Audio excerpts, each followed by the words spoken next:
What if the productivity advice you follow religiously is the very thing destroying your ability to concentrate? It's a shocking thought, but many popular hacks are silent focus assassins. Before we expose these culprits, make sure you hit that subscribe button for Simple Stroke Official and ring the notification bell so you never miss out on game-changing insights like these. We're all chasing that feeling of being in the zone, where work just flows effortlessly. We download apps, read books, and try every new trick promising to make us superhuman. But often, these so-called solutions add more complexity and stress to our lives.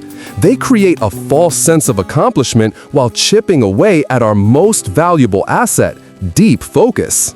Let's start with a classic offender that many people still swear by, even though science has repeatedly debunked it.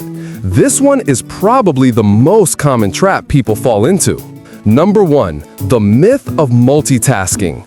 Juggling emails, a report, and a phone call feels productive, but it's a cognitive nightmare. Your brain isn't actually doing things simultaneously. Instead, it's rapidly switching between tasks, a process called context switching. This constant shifting drains your mental energy and significantly increases the time it takes to complete anything. Every time you switch, there's a mental cost. It's like hitting the reset button on your focus over and over again. You lose momentum and introduce opportunities for error. The solution is simple but not easy: monotasking. Dedicate a solid block of time to one single thing. You'll be amazed at the quality and speed of your work. Next up is a piece of advice that sounds incredibly tough and disciplined, but it can often backfire spectacularly, especially at the start of your day. It's quite a popular one. Number 2. The Eat the Frog method. This means tackling your biggest, ugliest task first thing. The logic is sound. Get the hard part over with, right? But for many, staring down a massive project first thing in the morning can be paralyzing. It can lead to procrastination because the initial barrier to entry feels way too high. Sometimes your brain needs a warm-up. Starting with a few smaller, easier tasks can build momentum and confidence, making it easier to tackle that big frog later on. This hack ignores individual energy cycles. If you're not a morning person, forcing deep work at 8 a.m. is a recipe for frustration. Know your own rhythm and work with it. Now for a hack that has been glorified by hustle culture, but it's one of the fastest routes to complete and total burnout. It's a dangerous trap to fall into. Number 3 is simply working longer hours. The belief is that more time spent at your desk automatically equals more output. This is fundamentally untrue and unsustainable for focus. Your brain isn't a machine. It requires downtime to consolidate information, generate creative ideas, and recharge for the next session of focused work. Constant work degrades performance. After a certain point, you hit diminishing returns. The extra hours you put in produce lower quality work, and you start making more mistakes. Your focus becomes thin and brittle. Think of it like a muscle. You can't lift weights for 10 hours straight and expect to get stronger. Rest is not laziness. It's a critical part of the process.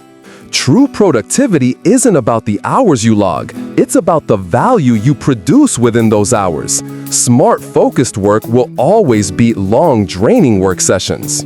The 4th focus killer is a morning ritual for millions, yet it's one of the worst ways you could possibly start your workday. It sets you up for failure. Number 4. Checking your email first thing in the morning.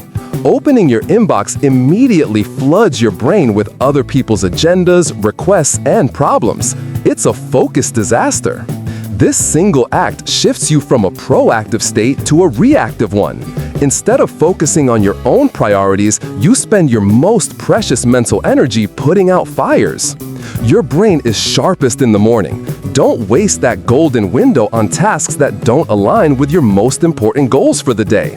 It's a poor trade. This habit trains your brain to seek distraction and crave the dopamine hit of a new message. It actively undermines your ability to sustain long periods of deep concentration. The alternative? Start your day with at least 30 to 60 minutes of focused work on your top priority. Keep that inbox closed until you've achieved something meaningful first. Protecting that first hour is one of the most powerful things you can do for your focus. It sets the tone for the entire rest of your day, giving you control. So far, we've unmasked 4 major culprits that masquerade as helpful productivity tips. They promise efficiency but deliver distraction and burnout, which is the exact opposite of our goals. But the list doesn't end here. There are 5 more subtle yet equally destructive habits that we need to address. They are probably lurking in your current daily routine. Welcome back. Let's dive right into our 5th focus-killing productivity hack, which comes disguised as a high-tech solution to all of our organizational problems. It's a very modern issue. Number 5, using a dozen different productivity apps. One for notes, one for tasks, one for habits, one for calendars. The promise is perfect organization, but it rarely works. The reality is digital chaos. You spend more time managing, syncing, and learning the apps than you do actually performing the work you're trying to organize in the first place. This fragmentation of your workflow across multiple platforms is a hidden form of multitasking. Your attention is constantly being split, preventing you from ever achieving a true flow state. The key is to simplify. Find 1 or 2 powerful, flexible tools that work for you and stick with them. A simpler system is a system you'll actually use consistently. Next, let's talk about a time management technique that has a cult-like following but can be a real enemy of deep creative work if you use it incorrectly. Number 6, the Pomodoro technique. Working in 25-minute sprints with 5-minute breaks can be fantastic for mundane, repetitive tasks. It helps you get started and push through boredom. But if you're a writer, a programmer, or an artist, it can take 25 minutes just to get into a state of deep focus. The timer going off is a brutal interruption. It can prematurely pull you out of that magical flow state where your best ideas and most efficient work happen. For creative tasks, this technique can be incredibly counterproductive. Instead of rigid timers, try working in longer, uninterrupted blocks that align with your natural attention span. Listen to your brain, not just to a ticking kitchen timer. Now, for a hack that appeals to our desire for control and order, but often creates more anxiety than it relieves. It's an obsession for many high achievers. Number 7, the inbox zero obsession.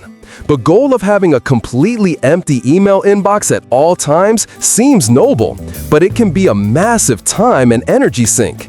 This quest often leads to constantly checking and processing email throughout the day, which, as we discussed earlier, is a huge destroyer of focus. It keeps you in a reactive state. It creates a false sense of productivity. Clearing emails feels like work, but is it your most important work? Usually not. It's just managing communication, not creating value. A better approach is to batch process your email 2 or 3 times a day. Set specific times to handle it, and otherwise keep that distracting inbox firmly closed. Our 8th hack is something that every meticulous planner is guilty of. It feels like the ultimate form of preparation, but it often leads to doing nothing at all. Number 8 is creating overly detailed to-do lists. Planning every single micro step of a project can feel incredibly productive, but it can easily lead to analysis paralysis. You spend so much time perfecting the plan that you're left with little time or energy to actually execute it. The perfect plan becomes an excuse for not starting. Plus, overly rigid plans can't adapt to the unexpected challenges that inevitably arise. They can create frustration when things don't go exactly as you meticulously map them out. Keep your list simple. Focus on the next 3 to 5 most important outcomes for the day. Clarity on the big picture is far more effective than a list of 50 tiny steps. Finally, we have the 9th and most insidious focus killer. It doesn't involve an app or a technique. It's a mindset that we're taught is a sign of a team player. Number 9, saying yes to everything to appear productive. We take on extra projects and agree to every meeting because we believe it makes us look busy and important. In reality, overcommitment is the single fastest way to dilute your focus. When your attention is spread across 10 different priorities, none of them receive the deep work they deserve. Your focus is a finite resource. Every time you say yes to a low-impact task, you are implicitly saying no to the high-impact work that truly moves the needle. Learning to say a polite no is one of the greatest productivity skills you can ever develop. It protects your time, your energy, and most importantly, your precious focus. These 9 hacks promise a shortcut to success, but they often lead you down a path of distraction, burnout, and shallow work. The irony is that they backfire completely. True productivity isn't about doing more things. It's about doing the right things without distraction. It's about protecting your ability to concentrate on what truly matters to you. Stop hacking your productivity and start understanding your focus. That's where the real magic happens. What's a productivity hack that completely backfired on you? Share your story in the comments below. And don't forget to subscribe to Simple Stroke Official for more honest advice.